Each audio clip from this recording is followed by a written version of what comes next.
Eso, vamos, contingencia coronavirus. Acá un saludo para los de cuarto medio CNCC y para todo el resto que también está con los planes todavía de plan diferenciado antiguo, que es termodinámica. ¿Ya? Y vamos a hacer un repasiño, vamos a hacer un repaso de gases ideales principalmente, ¿ah? Que es la primera unidad de esta de este diferenciado. Ya, gases ideales. Entonces, a ver, ¿se escucha? Vamos a probar, vamos a chequear, ¿se escucha? Sí, sí, sí, sí, sí. Entonces, en primer lugar, la primera unidad de gases ideales, de la que vamos a hacer un pequeño repaso. Acá están los postulados de este modelo de gases ideales. O sea, en el fondo, ¿qué es un gas? Uno lo ve como una sustancia, ¿cierto? En fase gaseosa, que, bueno, con la que interactuamos bastante, ¿cierto? El aire principalmente, bueno, hay otros gases, qué sé yo, etcétera, etcétera. O sea, interactuamos con ellos mucho, ¿ya? Entonces, en definitiva, algo bastante cotidiano para nosotros, pero ¿en qué consiste el modelo? Bueno, el modelo consiste en que un gas está compuesto por pequeñas partículas, ¿ya? Entonces, existe un gran número de partículas que le denominaremos n mayúscula, ¿ya? Esta es la cantidad de partículas, son muchas, estamos hablando de grandes cantidades de partículas pequeñitas con una masa pequeñita, pero tiene, ¿ya? Cada partícula es una pelotita con una pequeña cantidad de masa que se mueven para todos lados, o sea, en direcciones aleatorias y con diferentes rapideces, ¿ya? Entonces tenemos una masa, así, un montón de partículas moviéndose para todos lados, partículas muy chiquititas. Entonces eso es lo que, por ejemplo, lo que en clases trataba de explicar, que cómo es posible que un globo se mantenga inflado, siendo que el aire está adentro. Entonces, ¿qué es lo que lo mantiene inflado? Los constantes choques que hacen las partículas en las paredes del globo.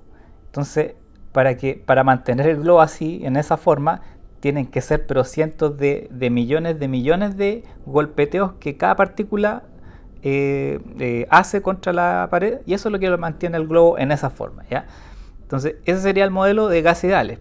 Nuevamente, pequeñas partículas que se mueven en todas direcciones y que generan ciertos golpes en las paredes que contiene ese gas, ¿ya? Se aplican las leyes de Newton a estos movimientos. O sea, en definitiva, lo que en segundo medio se ve como los choques elásticos, ¿cierto? Eso es lo que describe toda esta dinámica del movimiento de las partículas dentro de un recipiente contenedor, ¿ya? Entonces, los choques son choques elásticos, ¿ya? Estamos asumiendo que ese tipo de choques son lo más ideal posible, y que, fíjate, en promedio las partículas están muy separadas unas de otras. O sea, significa que el tamaño es mucho más chiquitito que la distancia que las separa. O sea, en definitiva, si te pongo estas tres situaciones, ¿cuál de las siguientes situaciones representa mejor el modelo de gases ideales? Entonces, esta es la clave. Este enunciado es el que te da la respuesta. Esta entonces sería, ¿cierto? El diámetro de ella, la separación entre ellas es mucho mayor que el diámetro de la partícula. O sea, o sea, son muy chiquititas y están muy separadas entre ellas. Y se mueven en direcciones aleatorias. Ahí están las flechas que indican la velocidad, ya, en distintas direcciones y además en distinto valor. O sea, esta se mueve lento para allá, esa se mueve rápido para allá, etcétera, ¿ya? Entonces, esos serían los enunciados de estos modelos de gases ideales. Ya, son partículas que chocan con las paredes contenedoras.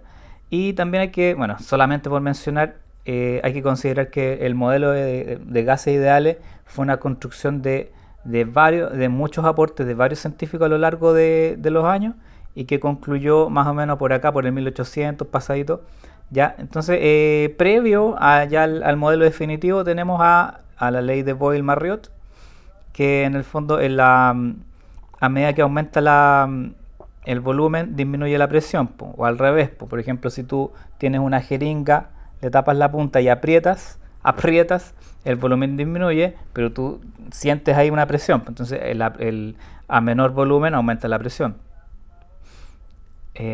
Claro, porque se va apretando el gas. Entonces ahí se llega entonces hay una relación inversa, ¿ya? O sea, en definitiva un poquito de eso, ¿no? Más que nada. No voy a entrar acá en ejercicios de este tipo, sino que entre presión y volumen es una relación inversa, ¿ya? Y presión y temperatura es una relación directa. O sea, por ejemplo, tú tienes una olla a presión, aumenta la temperatura y aumenta la presión en la misma proporción. ¿Ya? Esto tendría que haber sido presión-volumen. ¿Ya? Pero aquí lo que se puede mirar así directamente, como es línea recta, una relación directa, lineal, entre presión y temperatura. Relación directa. ¿Ya? Esa es la ley de Gay-Lussac. Esta era la anterior a Boyle-Marriott. ¿Ya?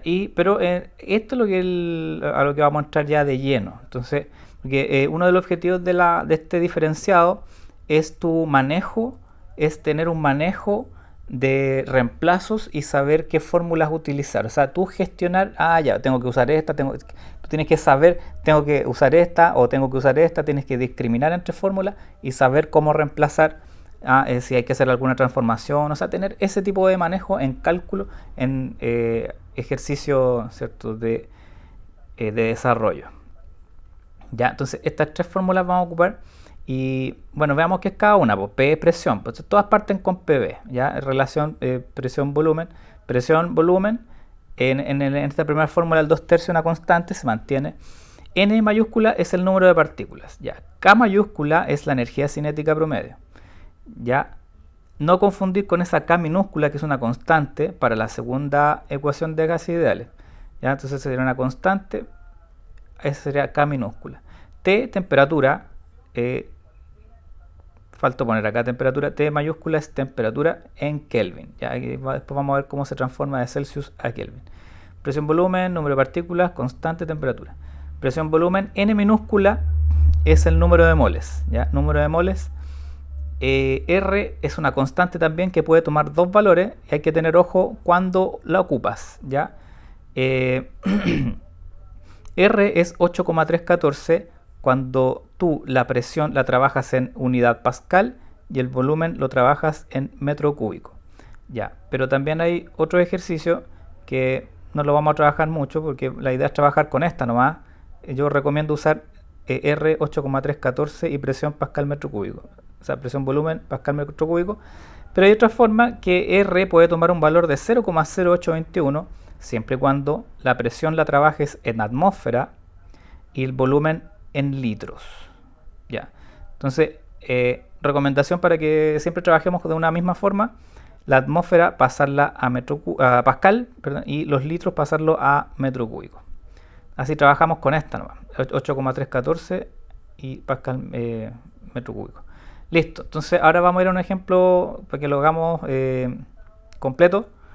Mira, en la guía ya hay un ejemplo resuelto, pero no quiero hacer este mismo porque ya está desarrollado. Entonces así va a tener más material para resolver haciendo ahora uno nuevo.